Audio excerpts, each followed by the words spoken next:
But it is straight up top of the hour. We have Alexis Diggs. I said Diggs with us right here.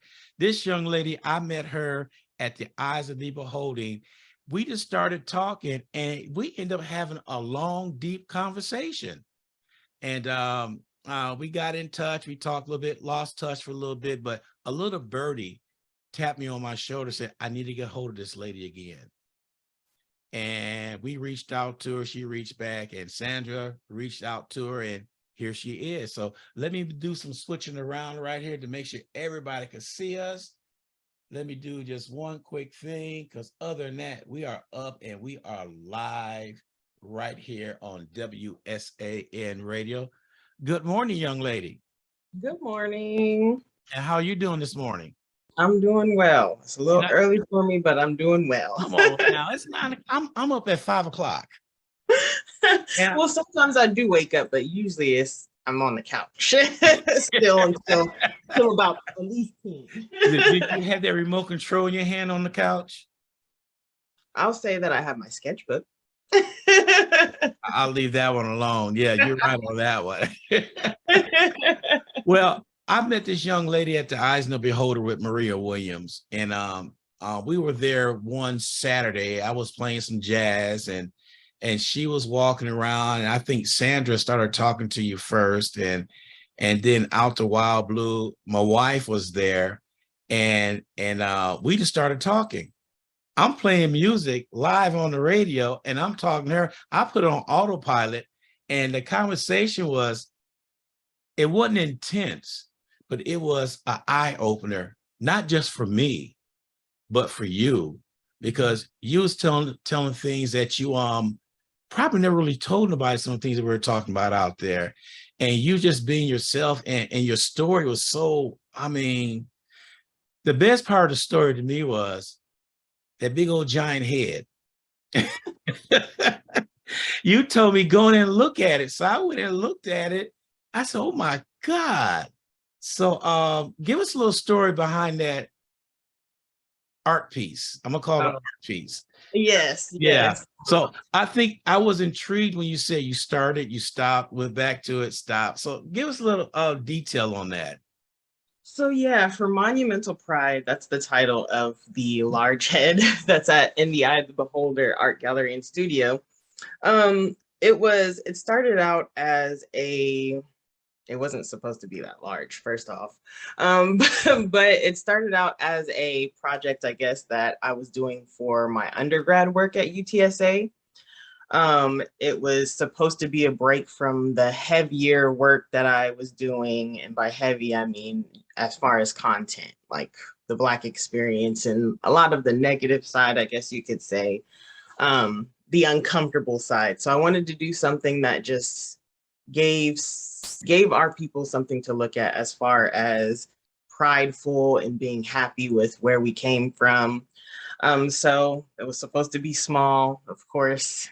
Being myself, I just kept making it larger and larger and larger. And thankfully it was done by the time that my senior show came around. Wow. Yes. So how long did it take you to do it? It took me about, I would say 2 months to get it fully completed, but I was a little pressed for time. So it was a little tough to get done and kind of force myself to get through it, but I'm glad that it was completed. You said a key word. A lot of people don't realize this. Either you have it or you don't. When you are pressed for time and your creative juices flow, then it stop. You say, oh God, what I'm gonna do next? And then I call this thing getting into a zone. Once you get in that zone, you start working on something, the creativity comes out and you start putting things together. And once it's finished, you look back and say, wow, did I do that? Is that how it felt for you? Pretty much. I remember the night, because I was doing all-nighters. If anybody's ever done any type of undergrad work, all-nighters are a part of it. But I remember the night that I finished it, which was the night that the night before it was supposed to be moved to the gallery at UTSA. So I was really right there. I was able to go home and change, basically.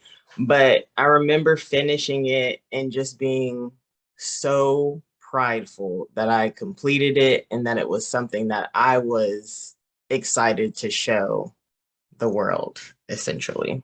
Wow.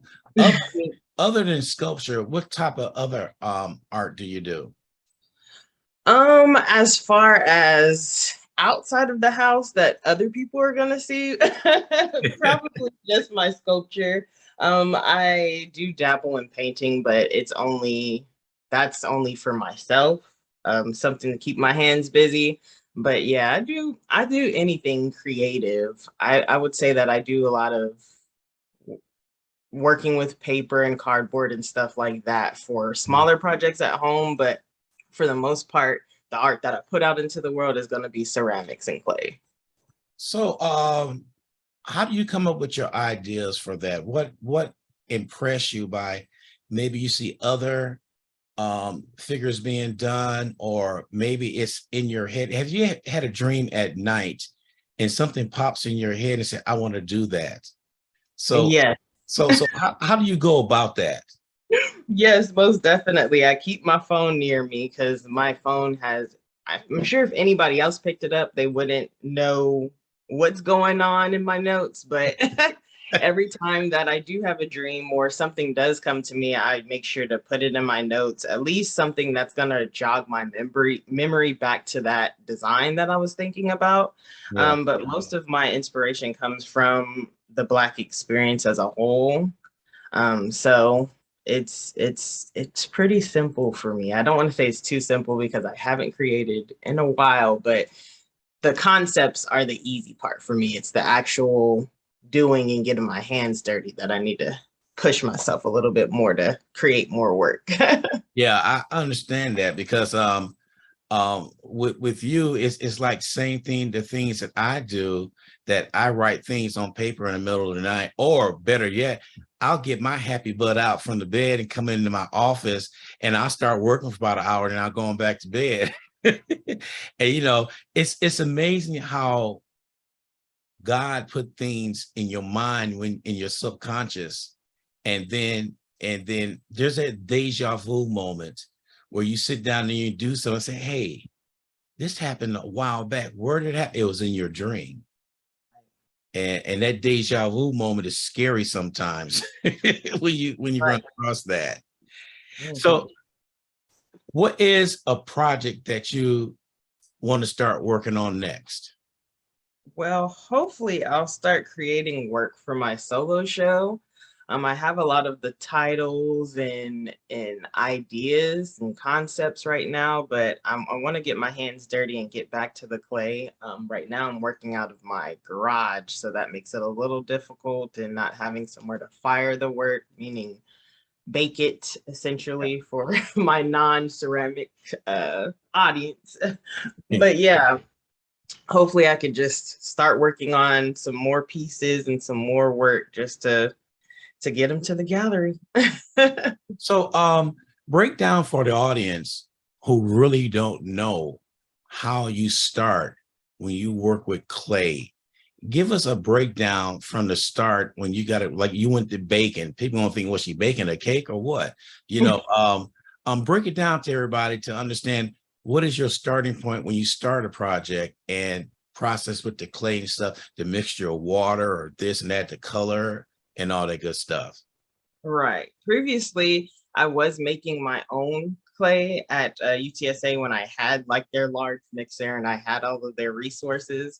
But you can buy the clay wet already and made, or you can buy the dry materials and add water to it. But that's like a whole, it's almost like chemistry. You have to know what you're doing to make your own clay, but usually you just buy the clay at a local pottery store, and just go from there. I'm a coil worker usually. So what that means is that I'll roll the clay into long tubes and then just build that way. A lot of people work with slabs, which is like sheets or things like that, where they roll the clay out into sheets and build that way. But I'm a coil queen, so I like to roll my clay out and build it as I'm going. So it is a process that you have to take your time. If you move too fast, the clay will slump. If it's too wet, too dry, it'll crack, things like that. And then once you're done with that initial design and building it up, you got it exactly how you want it, you slowly let it dry out. And that's by putting on plastic bags, loosely covering it, or even bed sheets. My mom, I'm sure she's come into my studio a couple times and saying, "What's that sheet doing out here?" Or what's that kitchen tool doing out here? I needed it for the texture, Mom. I needed it for the texture. But yeah, I've been caught a couple of times taking stuff from the house. Yeah, well, we're all guilty of that. Right. But once she sees the work, she's like, okay, Alexis, I see it. I get it. I'll just get a new one. Yeah. You just tell them next time buy double of everything so you have it already. Right. Exactly. So, listening, Mom. so the part about you letting it dry slowly, Mm-hmm. if they don't let it dry slowly, and at that point when it dries, like, is that when you put it in the oven? Mm-hmm. Yeah. So once it's fully dried out, you'll put it in something that's called a kiln.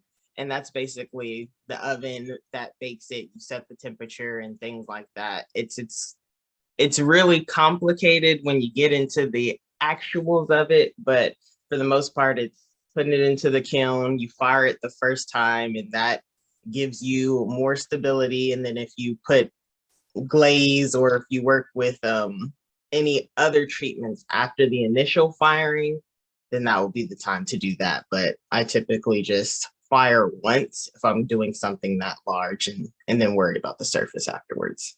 So you don't put it back in after you put everything on there, just one time, right? Yeah, for the most part, that's the way that I work, because I don't work with glazes and things like that just because my work is so large and with resources right now. But yeah, for the most part, just a one and done type thing. Oh, wow. So you know what? Somebody just asking, you got anything around the house you can show us?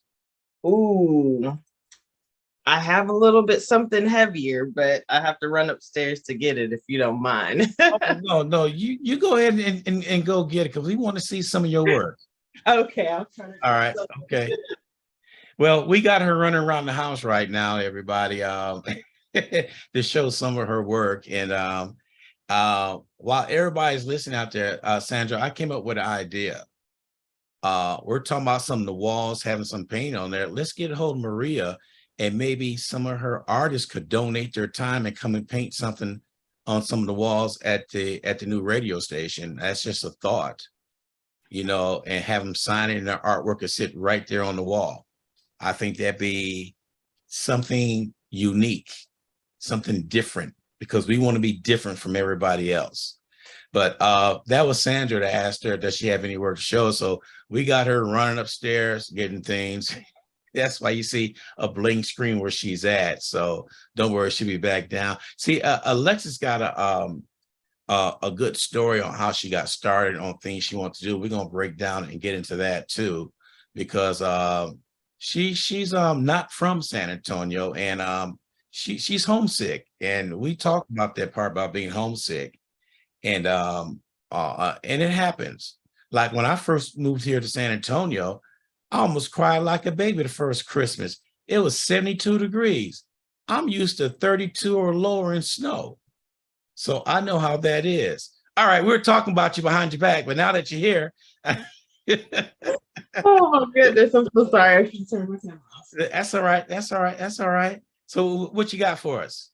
So I have one of my wearable pieces that I'm gonna do a little bit more to, but all of the bullets that you'll see are ceramic. Just a heads up, it is a little bit heavier, as I mentioned. But this was a wearable piece that I wore to my senior show. Oh, wow. If you can tell what it is. But yes, it's a noose made out of ceramic bullets. Like I said, I wore it to my senior show. So it was almost as if it was a performative piece as well. Yeah. But yeah, it was a commentary on police violence against our people. And I'm trying to think of the name. Oh, I'm terrible. But at first it was a noose, but now all they do is shoot. And I believe that was a tweet from Sandra Bland. Okay. So that's why I named it that. But yep. That I bet they left you alone when they seen that. Oh, Right. you're alone. You can feel the tension in the gallery as I Yeah. was walking around Walking with in that there. on. Most definitely, most definitely. But that's just the art that I do. I feel compelled to create. So that's why I do what I do. Okay. So what I want to talk about is what we talked about that night we were talking about. You were struggling because you were a little homesick. And I know it's a conversation, but I just want to share to everybody because I felt the same way when I first moved here to San Antonio. I didn't know nobody here. And I turned around, was working and stuff. But the first time with Christmas here in San Antonio, I was crying like a baby. I said, why are you crying? It's 72 degrees. I'm used to 32 degrees and lower in snow. But I got used to it the next year. It was no Right. problem after that. But we all get homesick and everything. And that was your main thing that you were homesick. And I remember reaching out to you and I said, you don't have to be homesick. I'm here for you. You can call me anytime you get ready. Remember that conversation? I do remember that conversation. So what is your hometown? Where's your hometown? So I can't say that I'm okay. I'm trying to work on my verbiage for this because I'm a military brat. We've been here, and y'all are gonna be like, he's been saying that she's not from here. We've been here for 20 years. So I need to start saying that I'm from San Antonio. But originally we were in up north in Maryland. So it was just, I think the reason that it came off that I'm homesick is because there were a lot more people that looked like me there than here. So yeah, but I'm a military brat. I need to start saying that I'm from San Antonio because I've been here for more than half my life. Okay. I need to just go ahead and claim it. That's understandable what you just said because Mhm. the blacks are scattered through San Antonio. Like in most major cities, they're in one section. We are Right. in the South, they call it being across the tracks. Mm-hmm. And stuff. So yes, that's understandable. But just to let you know, since you mentioned that, we were honored on WSN Radio is moving to their own studio now. We're going to be on the Pride of the East Side, where our people is at. And we will invite you to come on over there anytime you get ready, make you feel at home. Food wise, what you want? Chitlins, black eyed peas, green, all that good stuff. All that's on that side of town. We got soul food on that side of town, seafood, you name it, everything. We'll make you feel like you're back home again. The only thing we can't promise you is the snow and cold weather. All right. I'll take it. I'll take it. So getting back to you, talking to you, I think I mentioned you. I see some things in the future for you that you're going to be blessed. And it's hard for you to see it at that time, but it's been a couple months since we talked. So when I mentioned that to you, how are you feeling about right now? Do you feel the love coming from the city and from people in the city, especially Maria? Most definitely. I have to thank Maria so much because having the opportunity to have my art scene was big for me. But I don't believe that. I think it was after that we talked that we ended up going to Art Basel in Miami. So that happened, and that was a awesome experience. I just could not believe could not believe the art that I was seeing, the art that my art was in the building with. Like it's been amazing, and I have sold another piece as well, and I'm grateful and thankful for that. Just at the end of last year, so things are looking up, and I feel like I'm living in my purpose now. So I really, no complaints, and just all I do feel blessed. I'll say that. I do feel very blessed. But I tell you what, Maria, she loved the young Black artists. She'll take anybody up under her wings, and that's what she truly believe in. And I love the lady for the things that she's doing for San Antonio. I've been talking about our art gallery to everybody. Everybody said, we got an art gallery here, and yes, we do. And Right.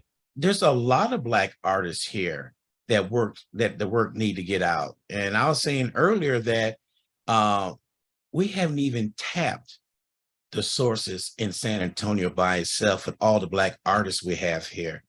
There are some that are undercover that think their work, their art, it doesn't look good in their mind because we are our own worst enemy. We criticize ourselves harder than anybody else. But what's good to us looking, you say, well, if I'd done this, I would done this, I'd done this. When you do a piece, that's it. There's no changing. That's my perception of it. Because that piece out there would dictate if it's off a little bit, if something is a little bit, it's unique in its own way. Right. Like I know for a fact that most artists said they can't draw the same picture twice. Mm-hmm. They're gonna always add something to it or take something away. They can't draw that same piece twice. So, and I know that because it's hard. My sister was an artist, and if she would have saved all them sketches she threw away, didn't like, I told that girl she could make money. Right, right. So I do find some artists that keep all their sketches, and later on they publish the sketches. And some of the sketches are worth more money than the art piece because this was original. This is the beginning. So if you have any sketches, don't you throw them away. I'm gonna try to do my best, but sometimes they're just like toss me because Oh, and I'm gonna put in your ear, keep me. keep me. Because I will do my best. the reason why I'm saying that is I had done work myself because I'm a builder and I draw up things and I keep it. So down the line, I may open up their drawer, find something that may fit somewhere else I'm at. So you may open up their drawer one day and see an unfinished sketch or something, and all of a sudden, oh man, I could do this now. Right. Don't throw your sketches away. I will not. If you do, I'm gonna call the sketch police for you. Have them lock me up. Yeah, but we don't want to do that. We don't want to do that. We don't want to do that at all. So with your work going on, and I know Maria is a good pusher. She will push you to perfection. She will let you know you can do it. You can do it. And she takes that doubt away. A matter of fact, she snatches it from you. She just snatches it from you. And she'll talk real to you too. That's what I love about her, because I listened to her a couple of times talking to people, and she talks real.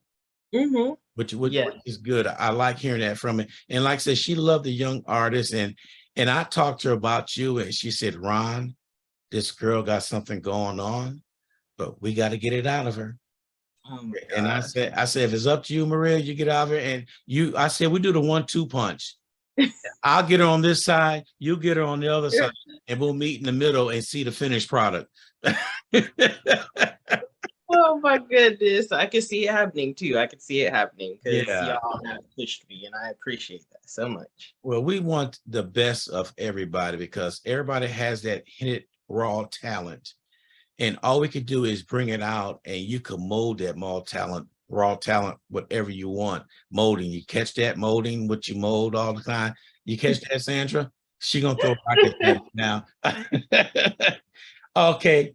Oh, she did. She already asked the question. Already asked, does she wake up in the middle of the night with a new idea? And Sandra, you late. We already discussed that. Yes, she does. She keeps her phone by her nightstand and she types everything in there and stuff. But how can people get a hold of you? And do you put it this way? Have anybody reached out to you about making them something? A couple people have said here and there, I want you to do this, I want you to do that, but I don't take commission pieces right now because, like I said, I'm so not necessarily rusty, but I just need to get back into creating for myself before I can take on projects for somebody else. Yeah. Um, so how you can reach me, my email, or I'm on Instagram. A lot of my work is on Instagram at adiggs art, AYEDIGGS art. So look me up. I'll be there and we'll talk, we'll chat, whatever you want to do. But yeah, right now I'm not taking commissions just because that's just additional work that I'm trying to just work my way back to. Well, let me ask you a question. Can you just take one? Take one? If the radio station asks you to do something for the radio station, it won't be something that's going to fill up a whole room, but something nice. And if we came up something for you and asked you, can you do this for the radio station? Would you be willing to think about it? I will be willing to think about it. Always, Okay. always will be willing to think about it. So we'll Because talk. I would love to have some stuff displayed in the radio station to let everybody know who did it and all that stuff. So that's one thing we want to do. And since you're an up and coming artist, we would love to get something in there and say, you know who did this? My girl did this right here. Miss Diggs did this right here. And Right. they're gonna say, oh, does she do it? Said, no, she only did it for us because we're special. No, I won't say that. Yeah, no, it's okay. It's all right. It's all right.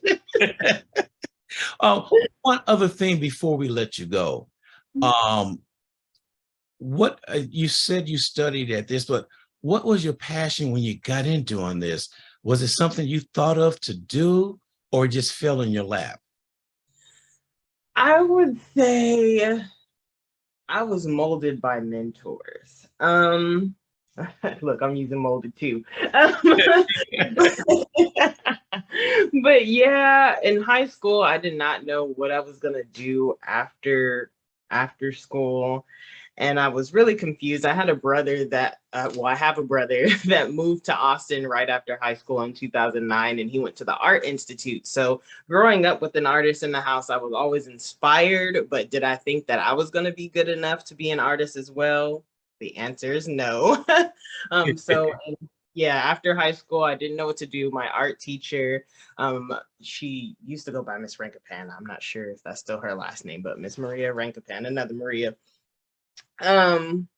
She just told me you should definitely consider looking into art. And that's when I first started thinking like, well, I mean, my brother did it. He did the non-traditional route, but if I go to a 4-year college and take the traditional art route, let's see what happens. And I just ended up at UTSA. I really started to hone in on my craft and realize, oh my gosh, my hands are capable of creating such beauty, even through the ugliness of the content. So it's something that just kind of happened, and I'm grateful every day for it. So what did they see in you to say you ought to consider art? What did that person see? It had been something that person say to let you know that. I think it was she saw the passion that I put into the work that I was creating. Back in high school, it was just about basketball because that's what I was wanting to do, but I ended up hurting myself the summer before senior year. I hurt my knee, so I had to figure something else out, and I just always ended up taking lunches whenever my friends weren't there in her room and creating and doing things like that. So she was the first one that really like told me this was an actual possibility. She saw that I was really interested in just creating. You said a key word in there, passion. You have to have passion to do anything that you want to do the rest of your life. And Right. a couple of times watching you, Sandra will hear me say this. See, I see that glimmer in your eyes. I think I talked to you about that earlier. You can see the glimmer in your eyes. And that's that passion, because you talking about it with such great passion that you have no choice but to do it now. You stuck now. No, I'm just saying. Right. Right. No, I feel it. yeah, but when you do things like that, there's always a lull. somewhere down the line where, like I shared with somebody the other day for the first time. I said, when I get up at 5 o'clock in the morning and I'm going to everything, I have my seat in front of my office chair and I say it all the time, Lord, what am I doing? What Right. am I doing? What did I get myself into? Mhm. Getting up early in the morning, doing the show early in the morning. I have that talk like my third person. I have that talk with myself in the mornings. And, Right. and then I'm good after that. Right. You sometimes you have to inspire yourself. Mhm. Other people inspire, but sometimes you have to inspire yourself that this is what you want to do. And there's nothing wrong about it because I do it every morning. That's my little routine that I do in the morning.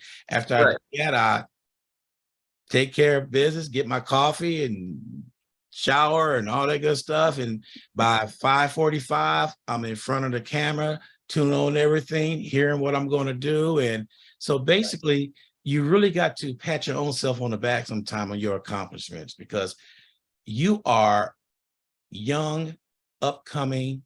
You're going to get a lot of pats on the back and a lot of hugs with the work that you're doing. Just want to let you know that God is blessing you right now with all the things that you're doing and all the things you're capable of doing. Oh my goodness. Thank you. Thank you so much. Because yes, it is tough. It is tough to, especially when you're working for yourself, that you have to push yourself. But I'm grateful again for my brother. Because whenever I can't push myself, I just call him and he kicks me in the butt. So that's all right. Nothing like family, right? Right, exactly. He's been on me for Does he years, have a but real, well, does he have a real talk sister? Let me tell you, you have that real talk with you. yes, he really does. And it's not as nice as that, but And he'll I'm, tell me I'm this. pretty sure you probably say, look here, I'm grown. You can't talk to me like that. No, I need it. I need it. I need it. Yeah, I need it. And I'm so grateful for my big brother. I'm so grateful for him because he's been yeah. the one that's pushed me for years to get back to creating. And now that he sees that I'm finally doing it, it's good for all of us. We're inspiring each other now. Well, I'll let you know we're going to adopt you, Sandra, for Cheryl and Sharon.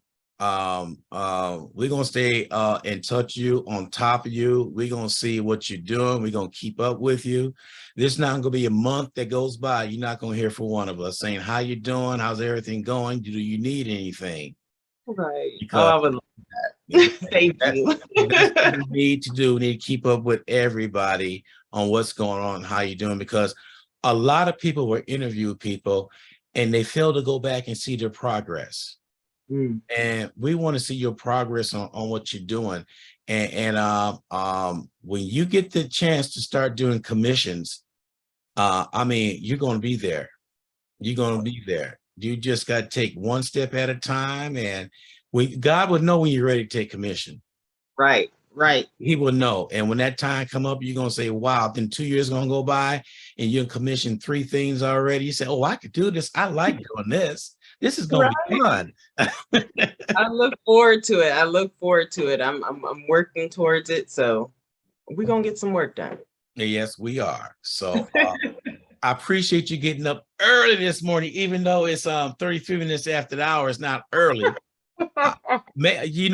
You may get a crank call from me on Fridays. I do that on Fridays. I just call people out the wild blue and wake them up. And I said the last time I did that, I said only 2 things going to happen. They can either answer the phone and hang up on me or say, hey, how you doing? One or 2 things. And I said, I can't wait for them to hang up on me so I can talk bad about them.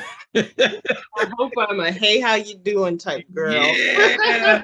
And make sure you program the number in there. Most definitely. It'd be another number, the radio station number. So and I'll call because I'll do that. I do that to my staff. I'll call them out to Wild Blue. Hey, how y'all doing this morning?